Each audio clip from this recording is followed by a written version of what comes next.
Good morning and welcome to all my dears. We had completed the acute complication of diabetes.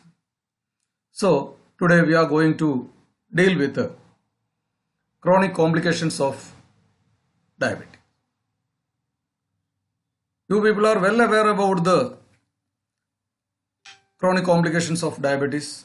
Anyway, let us try to understand the chronic complications in detail. Because more than a status of diabetes, the chronic complications place greatest problem and challenges in diabetic patients today.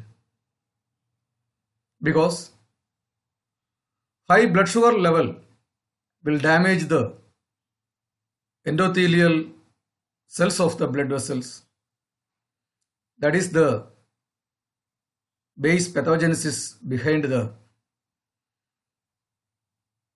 chronic complications of diabetes. And the damage of the blood vessels are known as angiopathy. In angiopathy, due to the various levels of damages, that leads to atherosclerotic changes and thereby narrowing or stenosis of the blood vessels. Here, the word angiopathy is a generic term which means a disease of the blood vessels, but it is commonly refers to conditions where small blood vessels are damaged, blocked, or burst open. Let us see the effect or impact of such a angiopathy. Being a very serious condition where the body loses its ability to regulate the blood sugar level. As a result, stenosis and narrowing, it leads to undersupply of blood and other nutrients, especially oxygen to different parts of our body, different organs of our body, and thereby it leads to chronic damage in the long term. Basically, all these changes are mainly due to plaque formations or aggregation of the dead cells or clogging or clot formation, etc. are collectively known as a process of thrombosis. So, along with the atherosclerotic changes, that leads to loss of elasticity of the blood vessels, and thereby the blood vessels become very hard or very plastic. And more than that, the lumen of the blood vessel is become very narrowed day by day. Along with all changes, it is superadded by calcifications. Again, the blood vessels become very harder. Such narrowing and stenosis usually affects the smaller or usually affect the smaller blood vessels of our brain, heart, or renal system, or our retinal, that means our eyes, etc. leads to grave damage.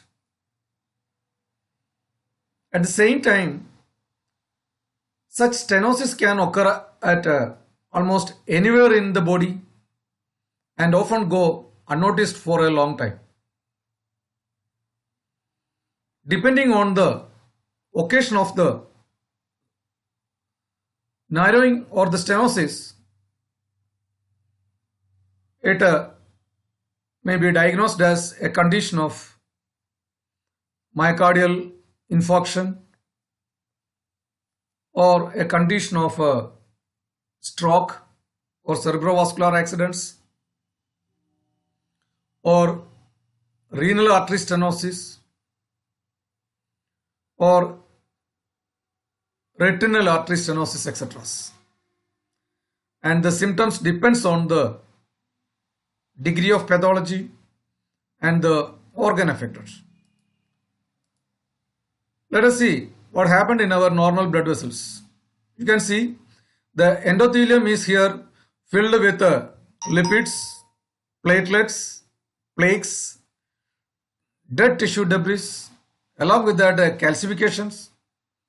All these changes leads to the narrowing of the, you can see the narrowing of the lumen of the blood vessel. It is very stenosed. So such changes are the basic issue behind a chronic condition of diabetes. Most of the diabetic patients, near about 60 to 70% of the diabetic patients will have such a long-term complication if the diabetes is unnoticed or uncontrolled or maltreated for a longer period of 15 or 20 years.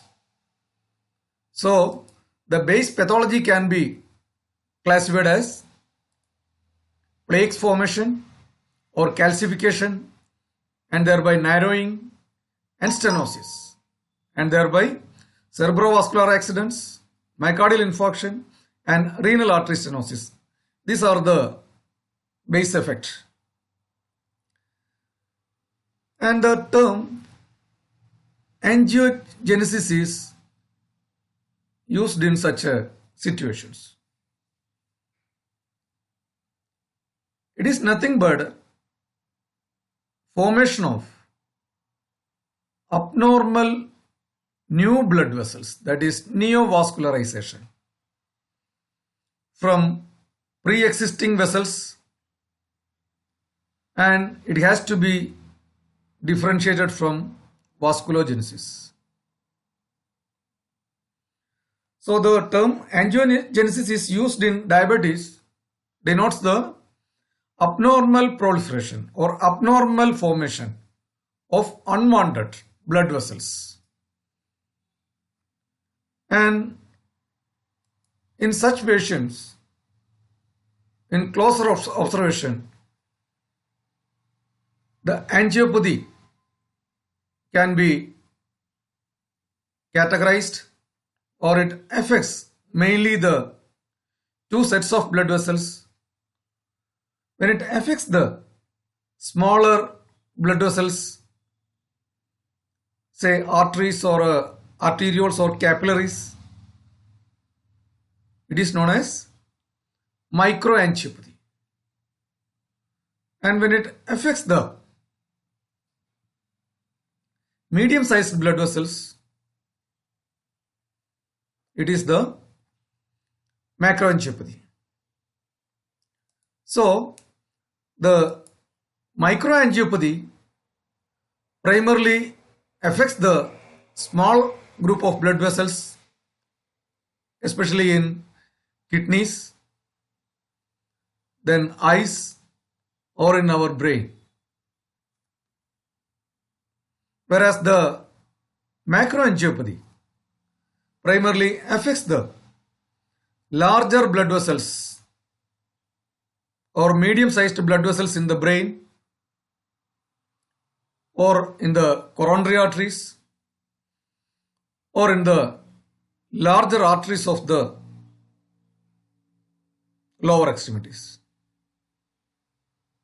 And the same may be designated as deep vein thrombosis, or peripheral vascular disease, or a renal artery stenosis, or a angina pectoris, something like that.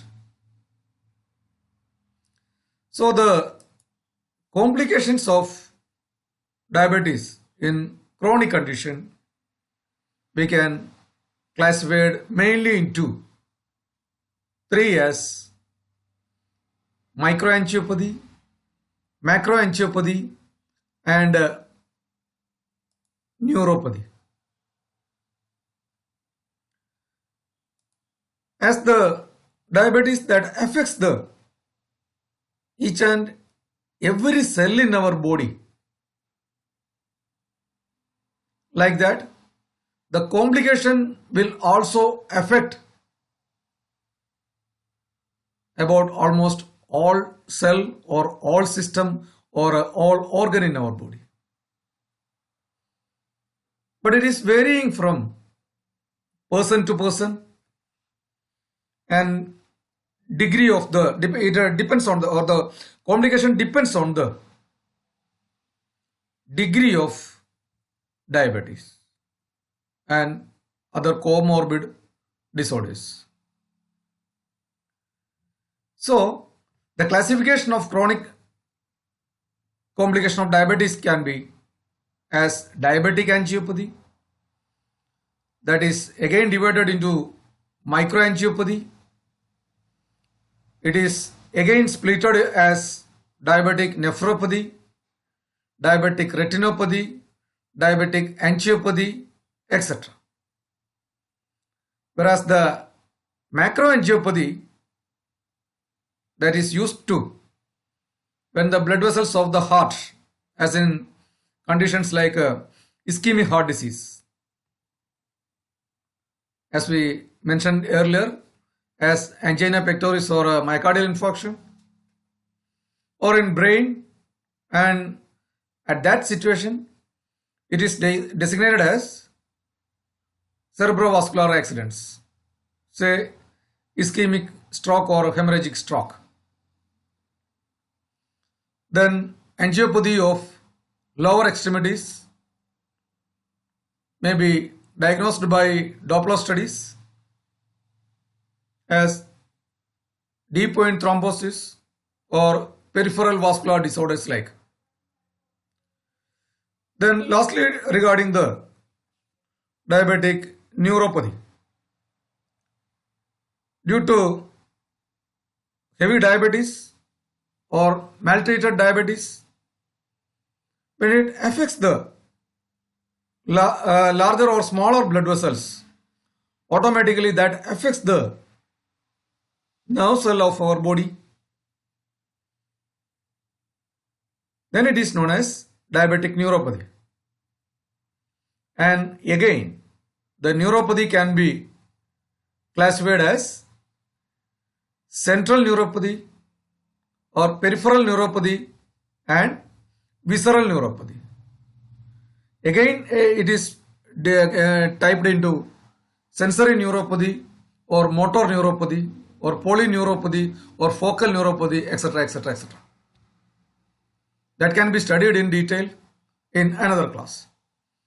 So that is why diabetes affects our brain, mainly affects our heart. One of the most factor for amputation of lower extremities, as in case of thromboangiitis obliterans,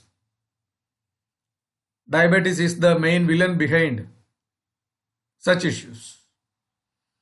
When it affects our eyes, ocular problems, myopia, or refractive changes,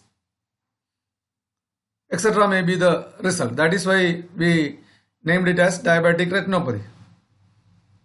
When the diabetes that one of the main target organ, the first organ damaged in our body may be our renal system, then it is known as diabetic nephropathy. So depending on the situation, the late complication of diabetes is designated as diabetic neuropathy, diabetic encephalopathy, diabetic retinopathy, diabetic cardiopathy, diabetic myopathy, diabetic arthropathy, diabetic arthropathy, etc.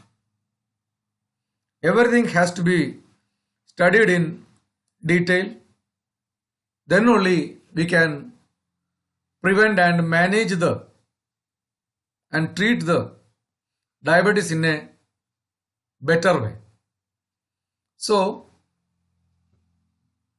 early detection and real-time diagnosis and correct management and follow-up plays the key role in the success of treatment of diabetes. And rest can be studied in next class. Thank you for watching. Thank you. Stay safe. Wish you all the best.